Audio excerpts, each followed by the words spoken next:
Vevor contacted me about a brand new chamber sealer they've just released, and it's about the most affordable chamber sealer that you can buy. Just about the same price as a food saver, to tell you the truth. And this is a first look at it. They shipped me one, and this actually was no charge to me for the video. They shipped it, and it came well packed. You can see the outside of the box is a little bit beat up there. UPS has a tendency to kind of smash up boxes, but really nice thick cardboard. And I'm just going to take a knife here. I don't recommend you do that until you make sure you open it up and look that everything's okay. But this is how it was packed up, and it is heavy. It's just about as heavy as the other one, but it is a much smaller chamber. I'll show you in a second. And here it is. It has a nice dark plastic lid on it there. And oh, look at that. The seal is in the front of this one. They do include vacuum oil for it, but we'll get into that in a second. I'll show you what you should use in it. And they do give you some extra components here in the plug for it. And there's a spacer in there also. Actually, it's really a beautiful little vacuum sealer. It's a shorter seal, and it has a seal in the front. This is completely different than the other one that I've been using, and I really love. I'll show you that in a second next to it. But this one, you do have to have room to swing the cover wide open, and the cover does not open automatically on it. But really nice stainless steel, nice control panel on it, and there it is next to the one that I love. This one's got a couple thousand bags run through it and works perfect every time. And you can see this new one's a little bit smaller. The seal length area is a lot smaller. I'll show you that in a second. And the display panel on it's a little simpler. Now it came with a plug, extra seal to replace, a couple fuses, a wrench to open it up, and an extra seal strip and a piece of cloth that goes over it, and a couple bags with a instruction manual too. So that's what it looks like, and here's the part number of it. You can't read that too good, but there it is. There is a DZ260 SV1. This is a 120 watt vacuum pump in it. Now they do have another model, I think it's 180 watt, but this is the one I got, and actually I'll show you in a second. It really did work good. So first thing you have to do is put vacuum oil in these. This one just has one screw that you remove out of the middle, and it comes with the Allen wrench for doing it. And I thought that cover would just pull off, but surprise, surprise, it doesn't. It turns out that the whole cover flips up out of the way. This is pretty neat. You can have access to everything internal with just one screw. Wiring all looks good. Well, all the terminals are tight, and everything's strapped up there. So this one looks pretty neat inside. Still has a sizable vacuum pump. This is a much smaller vacuum pump, but still pretty good. Pretty good size pump. You can see there with a big capacitor on it. Now this oil that comes with it is a misting type oil, if it's the same one that came with the other one. I have switched my other one over to this super cool non-misting type vacuum pump oil, and all that smell went away. So basically what you want to do is, if you use the oil that comes with it, just run it for a while and then switch over to this if you don't want to start right off with the synthetic. But you just pour it in there, and this is really clear, so you can't see it in the window too good. And I will tell you that I did overfill it.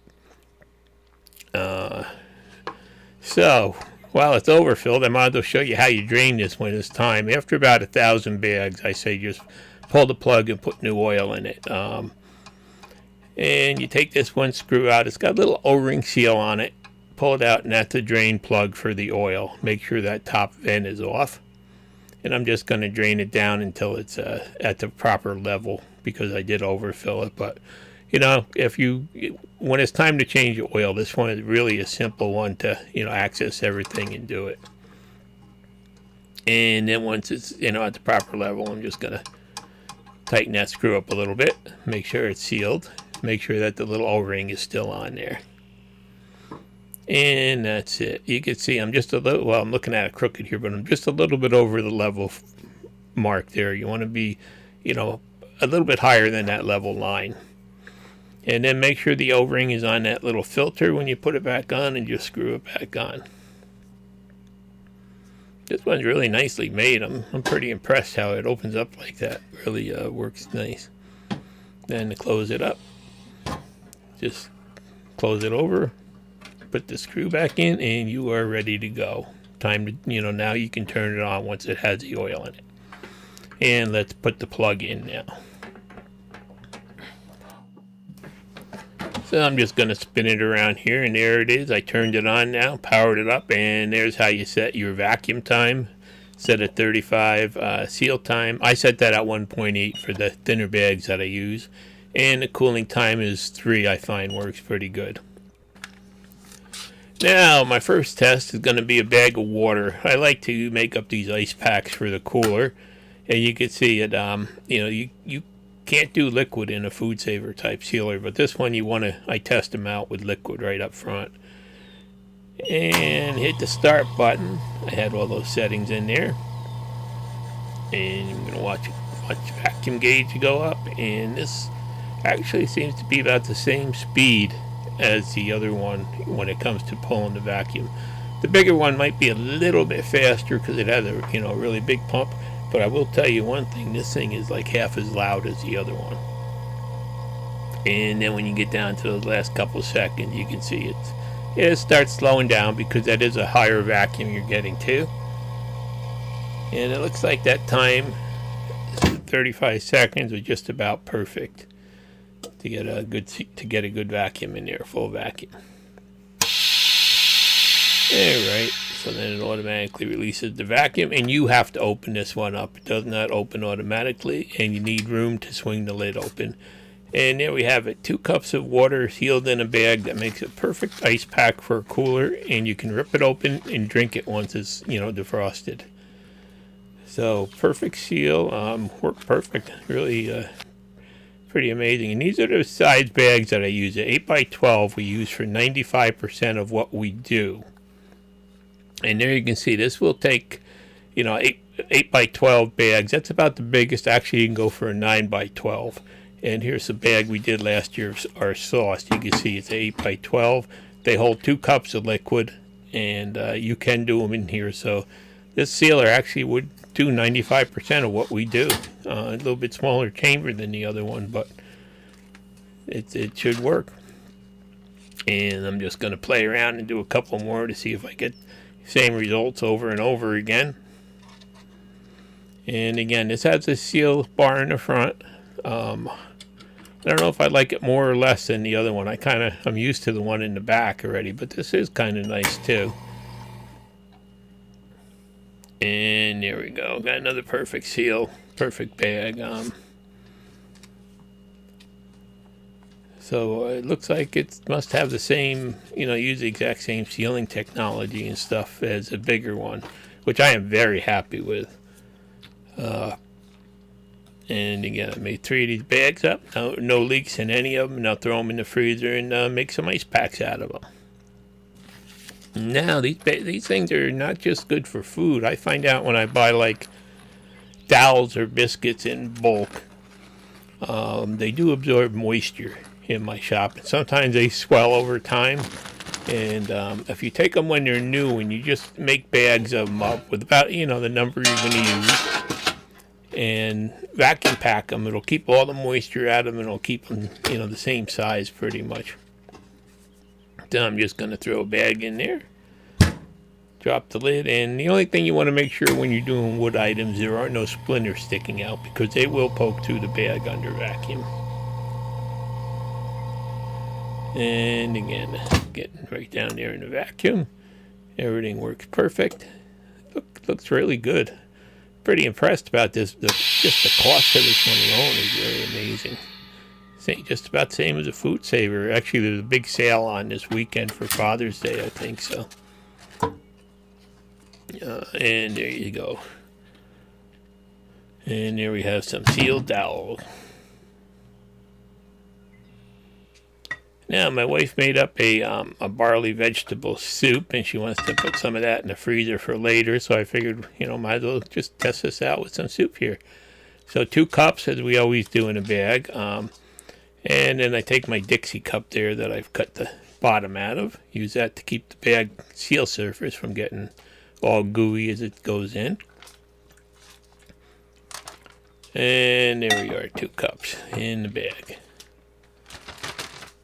It doesn't look like much, but that really is enough for serving the 2 of us. And this lid, you have to make sure that you open it wide.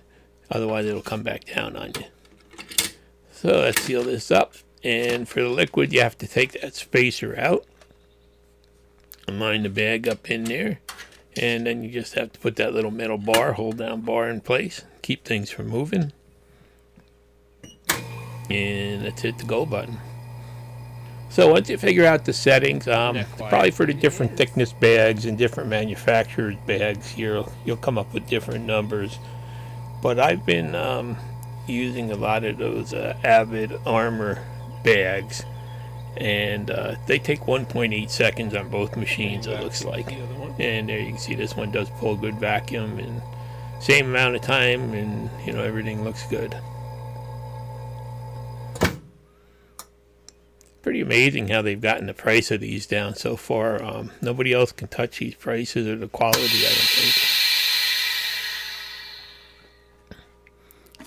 think. Alright, so there we have a bag of soup ready to go in the freezer. I'll flatten that out a little bit, because once you flatten them out, they stack really nice in the freezer.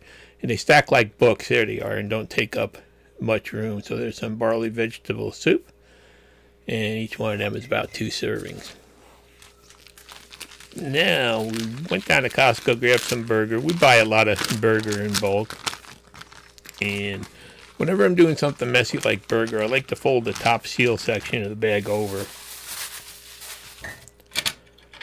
So that's a 6-pound chunk of burger there that we bought. And what we're going to do is break it up into approximately 6 1-pound pieces. And we're going to keep one out for some meatballs tonight, and the other 5 are going to go in the freezer. So I'll show you how we do that. So my wife's pretty good at dividing these out into 1-pound chunks. And all you have to do is you fold back that edge on there, you can see, and put the burger in there. Let's see if we can get it, shake it down. It'll give it a little shake. And get the bags full, and then I'll go back and I'll unfold all of the edges there to have a good clean seal surface, and I'll also flatten the burger down.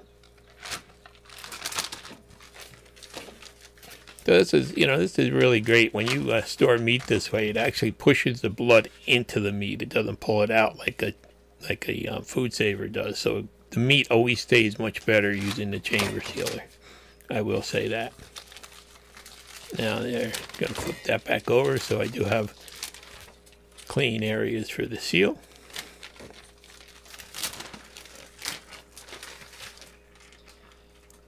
And then I'm just going to flatten it down. And it sure is nice having this nice work area downstairs now for this kind of stuff.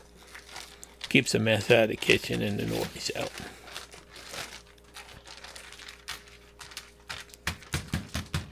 And these are the 8x12 bags that I use pretty much for everything. And these I can leave that spacer plate in there. And again, pretty easy. I'm starting to get used to this front seal bar, and I kind of like it now.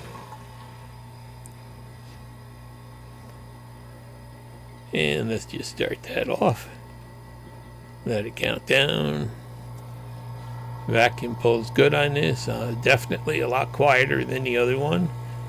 And it does the exact same job according to the vacuum gauge. So, I see nothing different about it. Don't know if it'll last as long as the other one, because I've got a couple thousand bags through that one already. It's pretty amazing. But I think this probably will. There's really not much to go wrong with them. Okay, so full vacuum. Do a seal, let the seal cool, and then open it up. And once you pick the top up, that's it. Another perfect seal.